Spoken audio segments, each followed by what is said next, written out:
Bonjour Brigitte, bonjour Yves. Bonjour. Alors, vous avez eu une addiction à votre ami à une certaine époque, c'est ça? Alors, addiction, pour moi, l'addiction, ça vient compenser quelque chose. Et je crois pas que ce soit une addiction. On faisait l'amour, effectivement, très régulièrement. On peut dire quasiment presque tous les soirs. Mhm. Mais c'était au-delà de faire l'amour pour épancher un manque physique, quelque chose. Il y avait, on a eu des problèmes de couple à une époque. Et après, on a évolué dans la sexualité, on s'est rencardé, on est allé voir des sexologues, des thérapeutes de couple, et on a aussi beaucoup travaillé par nous-mêmes avec beaucoup de documentaires sur l'anatomie, la psychologie du plaisir féminin, la psychologie du plaisir masculin, tout un tas de choses comme ça. Et peu à peu, en fait, on s'est découvert et on s'est rencontrés. Et notre sexualité a énormément évolué et on est arrivé à quelque chose que moi j'ai continué après ma séparation à me documenter sur tous ces aspects-là du couple et j'ai découvert la notion de sexualité divine. Et en fait, sans le savoir, je crois qu'on en était arrivé à des sphères comme ça où quand on faisait l'amour, en fait, on ne bougeait presque pas. On faisait attention à nos corps, à nos ressentis et si vous voulez, on avait le sentiment et l'un et l'autre de fusionner à partir de nos sexes. Alors, je crois que là, vous parlez un peu de ce qu'on appelle le slow sex. Hein. Jean-Luc, je suis pas fan du mot sexualité divine parce que on va pas y mettre Dieu là-dedans. Mais oui, d'accord, j'entends bien. Moi, c'est pareil. Oui, mettre Dieu, bien sûr. Non, c'était pas un plan à trois, je vous promets. Non, mais ce qui est intéressant dans votre témoignage, c'est que vous avez cheminé ensemble et que vous vous êtes intéressé, questionné, vous avez cherché et ça, je trouve que c'est un beau parcours de sexualité de couple, finalement. Et en fait, si vous voulez, on avait cette sensation de devenir, alors au niveau du sexe, le moule et contre-moule. Et c'était vraiment, il y a des moments, on bougeait quasiment plus ni l'un ni l'autre, et c'était juste, donc pour elle, des contractions qui m'en serraient, qui s'ajustaient tout autour de moi, et moi des afflux sanguins par moment qui répondaient à ça, et ça bougeait pas, et on n'a jamais su déterminer si ça durait 30 secondes, 40 secondes, 10 minutes, 1 heure, et on était mais vraiment tous les deux soudés et autre part. Et c'était vraiment ces moments-là, du coup, alors est-ce qu'on est devenu addict à ça? Je sais pas, parce que c'était nos moments de rencontre le soir, une fois que toute la maisonnée était chacun dans ses quartiers. On s'accordait ce moment-là à nous sans se sauter dessus et on y allait progressivement, tout en sensualité. Et il y avait ce point d'orgue qui était là, qui était ce moment de pénétration qui était... Enfin, ça n'avait plus rien à voir avec de la performance, avec du physique, c'était autre chose.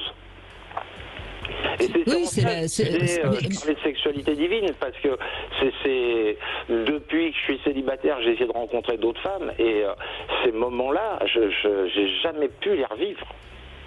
C'est une très très bonne addiction. Si vous dites c'est une addiction, c'est une très bonne addiction. Alors, moi, je suis comme Brigitte, j'aime bien le mot slow sex à la place de la sexualité divine. Donc, quand on explique ça aux gens, qu'est-ce que ça vous dit, est-ce que ça vous parle, tout ça? Alors, les hommes, ils ont peur de quelque chose. Les hommes, ils ont peur, oui, mais si je fais ça lentement, je suis dans le vagin, on ne bouge pas, tout ça, si je débande. Donc il se met la pression, si je débande, qu'est-ce qui se passe? Bon, si c'est un couple bien installé, qu'ils se connaissent bien, tout ça, s'ils débandent, madame ne va pas taper dessus en disant, t'as pas honte, tu es en train de débander. Donc, si elle aussi, mais si je vais sécher, je commence à sécher, puis après les premiers mouvements, j'aurai mal.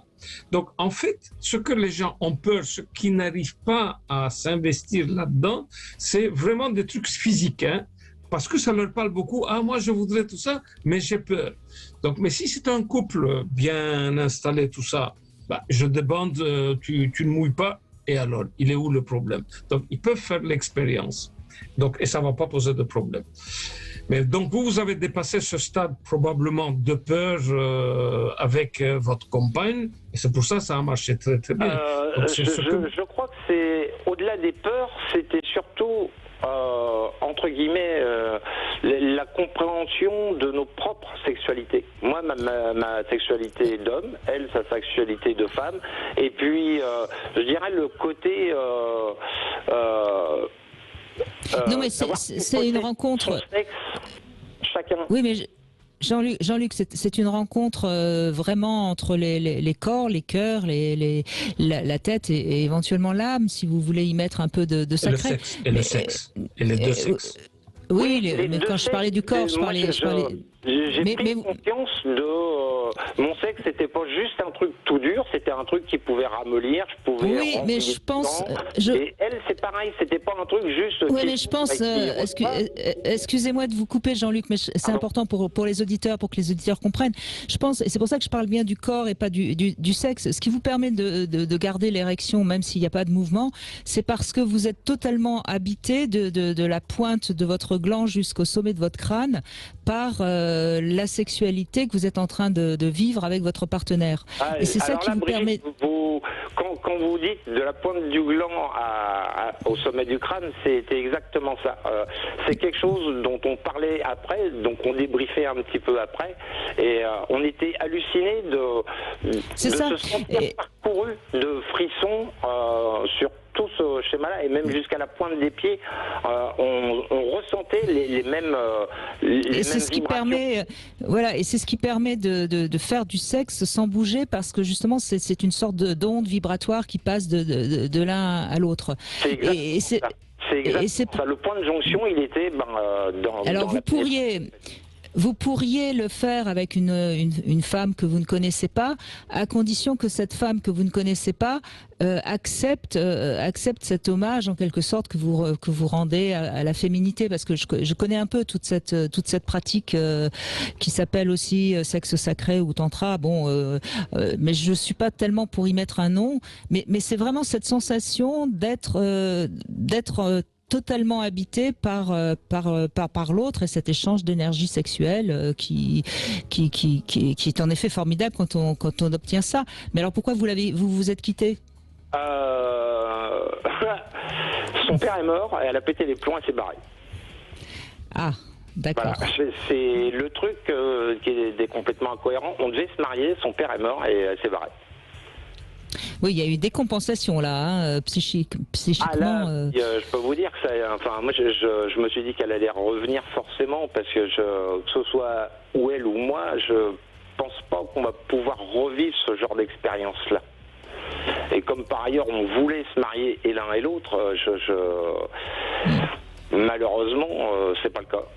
Et là, moi, je me dis que potentiellement, je pourrais rencontrer une autre femme, et toujours en expliquant le cheminement, en essayant de faire cheminer aussi une femme en fonction de son expérience, et puis amener ce qu'on Non, mais Jean-Luc, ce que vous pouvez faire avec une femme quand vous lui faites l'amour, c'est lui dire, moi j'aime des mouvements très très lents, et tu verras, on va grâce à ces mouvements très très lents se permettre une rencontre plus globale, et tout doucement vous pouvez peut-être arriver à ce que certaines femmes le comprennent. On est quand même encore un petit peu trop justement dans cette vision qu'il faut des mouvements de va-et-vient sans arrêt. Et c'est vrai qu'on est un petit peu... Alors, je dis pas qu'il les faut pas, hein, il veut Slati, mais c'est vrai que ça peut perturber une femme si tout d'un coup l'homme reste en elle sans bouger. Alors, on a posé la question aux femmes. aux femmes de première division, évidemment. Hein. Donc, n'oubliez pas, il y a des femmes qui jouent en première division, d'autres en quatrième division. Évidemment, on ne va pas commencer à poser ces femmes-là. Des femmes de quatrième division, c'est quoi un bon baiser? Parce que pour elles, le bon baiser, ça n'existe pas. Déjà, baiser, c'est celui qui me laisse tranquille. Non, c'est une violence faite aux femmes. Baiser, c'est une violence faite aux femmes. J'ai entendu ça plus d'une fois. Bon, vous avez raison. Donc, on s'est préoccupé des femmes de première division et on leur a posé une question. Mesdames, qu'est-ce que c'est un bon baiser? C'est comme si elles s'étaient donné la parole et elles m'ont quasiment toutes répondu de la même façon. Pour des femmes de première division, un bon baiser, c'est celui qui me surprend. C'est-à-dire que, qu'est-ce que ça veut dire surprendre? Donc, une femme, il y a beaucoup de femmes, malheureusement, qui, pendant le rapport sexuel, elles contrôlent tout. Donc, pour avoir un bon orgasme, il faut un lâcher-prise. Alors, c'est très paradoxal. Au moment où elles ne contrôlent pas tout, c'est-à-dire que l'homme, il fait des mouvements rapides et puis très très lents. Et puis rapide, il change de position, il change d'angle d'entrée, tout ça. C'est là qu'elle perd les pédales. C'est-à-dire qu'elle n'arrive plus à contrôler. C'est là qu'il y a lâché prise et c'est là qu'elle jouit. Donc c'est l'homme qui la surprend. C'est-à-dire il ne faut jamais baiser avec des coups de boutoir comme ça, très très profond. La pauvre, après ça, elle va rentrer dans le lit, elle va se cogner la tête contre le mur là. Ok, donc c'est pas la bonne façon de baiser. La bonne façon de baiser, c'est l'homme qui va la surprendre. Et la surprendre, c'est dans la vitesse, dans l'angle différent et en tournant un peu dans tous les sens, lentement, des fois vite. Il ne faut pas évidemment lentement, après ça on s'endort. Hein. Mais c'est la surprise. Ça, c'est la définition pour une femme de première division, un bon baiser. Merci en tout cas Jean-Luc de votre témoignage.